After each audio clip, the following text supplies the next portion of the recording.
Joining me now is Bereket Mogis, journalist from Hawassa University, to talk to us about the latest situation and Addis Ababa, Ethiopia. Good afternoon, Bereket. Thank you for joining NewsHour. Good afternoon. Thank you very much for having me. Now, at least 100 people were massacred by militia groups in Ethiopia's benishengul gumuz region yesterday. Sorry about the pronunciation. Ethnic Amharas are being persecuted again. Please explain to us further about this latest attack and what's instigated it. Thank you very much. It's unfortunate to discuss about the deaths of hundreds of Ethiopians who have been killed everywhere because of different reasons. What happened yesterday in benishengul gumuz, that you have pronounced it very well. Thank you. Is the killing of mainly Amhara ethnic groups.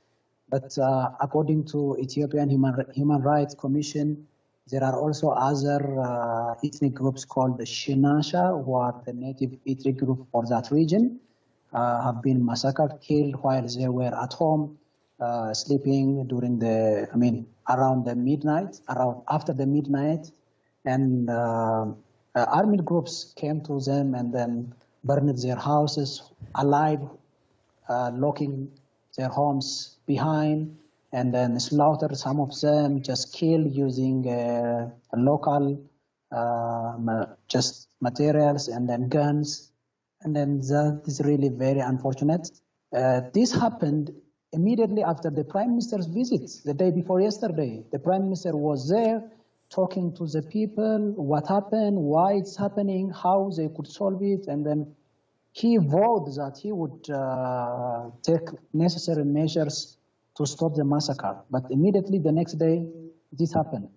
And the other district called Bulan, which usually it happened in Debat. The zone is a medical zone, but it happens once in another district, the other time in another district, and then mainly ethnic Amhara has been killed. Okay, now why are ethnic clashes increasing in Ethiopia? Why has PM Abiy Ahmed's government failed to bring peace to the country?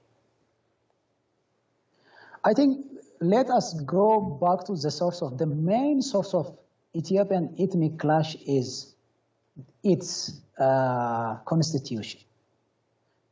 You see, especially the constitutions of the region, specifically let us see the constitution of benishengul gumuz, starts by mentioning that the owners of this region are three major ethnic groups. The remaining other ethnic groups who are living in the region, they can live, but they are not the power owners. They cannot share any power. They cannot they are not really taken as a serious citizens of that region. So every region has that type of divisive constitution, which says the major power goes to the native ethnic group in that area. This is the source of the problem.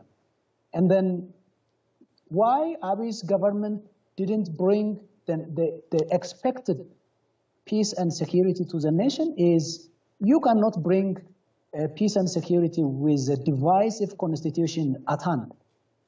And then the other thing is those people who are in power, I can name some of them who was already named by the government. For example, the State Minister of Labor and Social Affairs is involved in this conflict, directly involved. And the head of Prosperity Party in Metakal zone, the same zone that the problem is happening, is involved in the conflict. When the government forces and the party forces involved in type of conflicts, who is going to protect the people? The people who are supposed to protect, the officials or authorities who are supposed to protect its people are involved. Then that is the basic problem, that Abiy is not able to clean up its house like the party and the government. These are two cases that I consider the cause of all.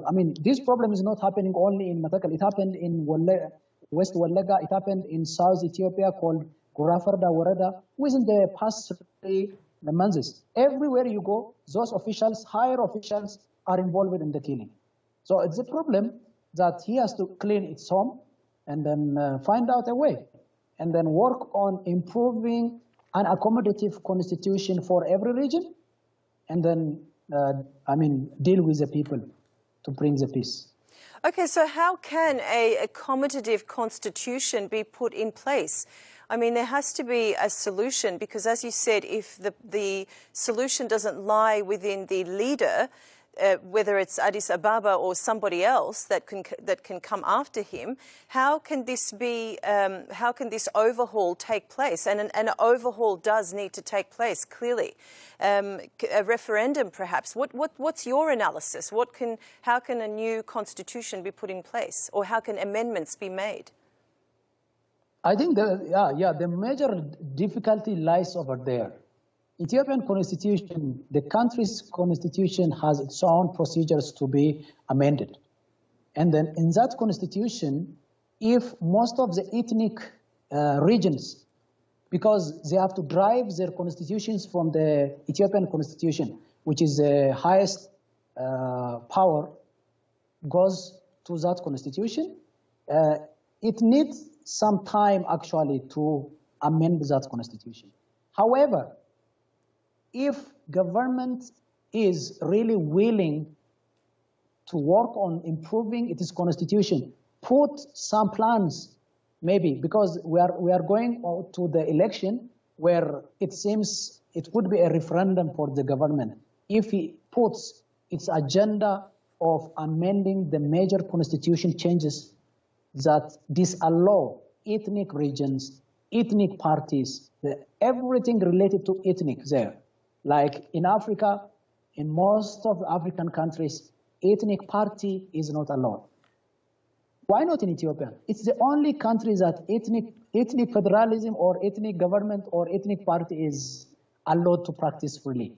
Where you stop that by force, that would end up in another crisis. But work on the procedures that the constitution itself allows you to amend it throughout time. I mean, dealing with constituencies, and then everybody goes back to its district. Deal with the people where the problem lies on, and then where all the burdens are loaded to them. And that is the way forward in how Abiy could work on proving that Ethiopia is for every citizen, not for the majority ethnic group who takes the place. For example, let me take you to Matakal. Matakal, majority of the people are Amhara and Oromo, but none of them are in power. How can they protect their people? Why they are not in power? It's because the constitution does not allow them, because they cannot hold the power. That is the divisive constitutional background that we are facing. And then I hope Abiy will consider this in his next election, included in its plan, and then work with the opposition parties and the people, including me, to prove that he cares for its people. Indeed. Bereket, thank you very much for joining the program. I appreciate your contribution there. Thank you very much.